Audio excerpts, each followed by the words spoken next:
what a great, the first two paragraphs. I know a couple of weeks ago, probably 3 weeks ago, I think it was Connie who said, "Oh, I got this great paragraph to tell you." And it was how holy are our minds, how easily can error disappear. All this truth, because we see it, we can see it, we can dissipate the fear and the pain and the suffering of this world when we know we are one with God. What a powerful thought. Look at that opening paragraph. Today we will give thanks for our identity in God. Our home is safe. Protection guaranteed in all we do. Power and strength available to us in all our undertakings. We can fail in nothing. We can fail. It doesn't mean that everything's going to go the way you want it to go, but you can fail in nothing. You can find the miracle within anything. Meaning that you could look at the life of Jesus. Many times people have said, what a lousy life this guy had. He had 12 friends who all abandoned him. Loser, I think it was Hugh Prather that would say he's a loser, But what do we know about the life of Jesus? It was the most powerful, transformative life that is making a difference after 2,000 years. How many lives bring that kind of power and message to it?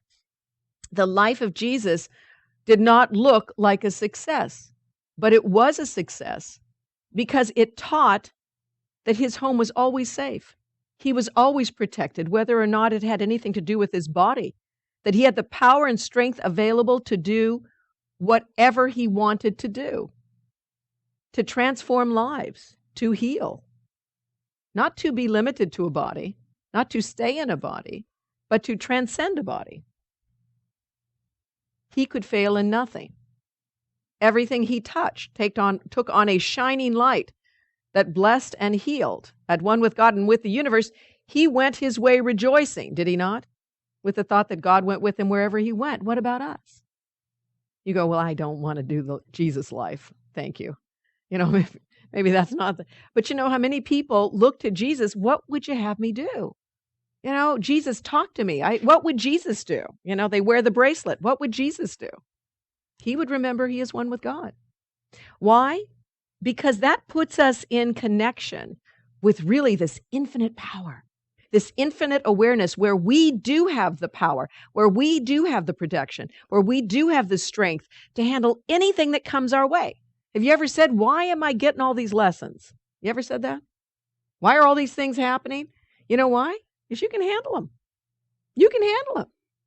And you can handle them with the magnificent power of God. With the strength of God, with the faith of God, with the light of God, to not only heal yourself, but to bless and heal the world. At one with this truth, at one with God, at one with love, and with the universe, which it almost tells us they're kind of synonymous, this power that is within everything. We go our way rejoicing with the thought that God himself goes everywhere with us. What an incredibly powerful thought. What could you not handle knowing that the source of all power went with you, the source of all faith, the source of all strength, the source of all healing, that today, wherever you go, you were there to offer healing, to offer love, and to offer support. And what does it tell us in the course, the moment that we give it, who receives it? We do. It grows inside of us. And that's why that next paragraph so perfectly follows when it says, how holy are our minds. And everything we see then can reflect the holiness within the mind at one with God himself. So the great power comes when we know we are one with God, when we begin to feel that deeply within our minds, because we look out on a world of holiness.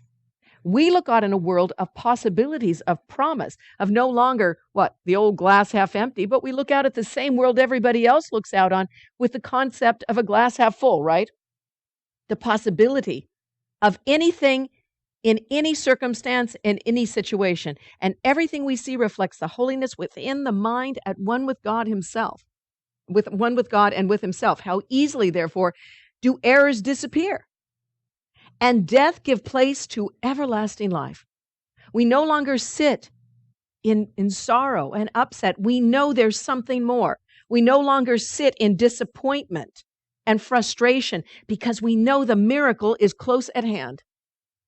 Our shining footprints point the way to truth. Why? Because we know who walks with us. For God is our companion as we walk this world a little while, and those who follow us are inspired by that. They recognize the way because the light we carry doesn't go with us, it stays behind. What was the light of Jesus? Did it go with him? No, it stayed behind, yet still remains with us as we walk on. We embrace that truth. We embrace that power. How power-filled is that thought?